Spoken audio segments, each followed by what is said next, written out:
प्रधानमंत्री आवास योजना घर मिलवा नहीं आसीगला नुआ सूचना। जो हिताधिकारी पीएमएवाई अधीन आवेदन करते चाह बसुँच केवे सुधा घर निर्माण कार्य आरंभ हो टंका आसव।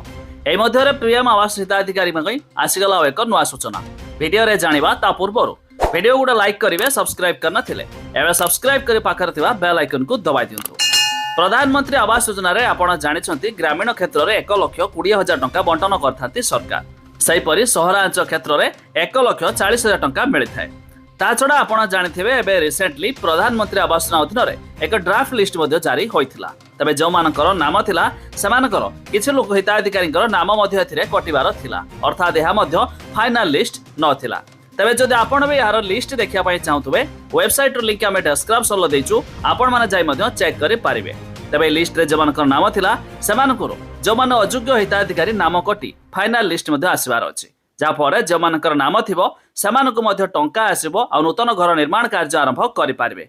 खाली सेतिक नुहे, हम राज्य सरकार तरफरु शुभारंभ कराइथिबा अंतर्दय गृह योजना रे मध्ये समिति 1,20,000 टंका बंटन कराइ थाए। तबे अनेक हिताधिकारी ओडिसा रे जाकी अंतर्दय गृह योजना अधीन मध्ये आवेदन करथिले, जाकी सेथिरे मध्ये आसीबाकु जाउछि फाइनल लिस्ट। आ लिस्ट रे जमानकर नाम थिबो सेमाने मध्ये घर निर्माण करि पारिबे बा सेमानको मध्ये टंका आसीजिवो। तबे ए सबुर लिस्ट देखिया पई हेले वेबसाइट रो लिंक डिस्क्रिप्शन अछि, जाई मध्ये चेक करि पारिबे। तबे जाकी जो हिताधिकारी एथिरे आवेदन करथिले तबे सेमानकर समस्तंगर सर्वे कार्य शेष होइछि। एबे बाकी रहिछि जाकी वर्क ऑर्डर जारी को नै बा टंका आसीबाकु नै। अनेक हिताधिकारी मतामत अनुसार जाकी एथर बहुत लेट मध्ये होई सारलानी, जाकी पूर्वरु मध्ये बहुत शीघ्र आसी जाउतिला।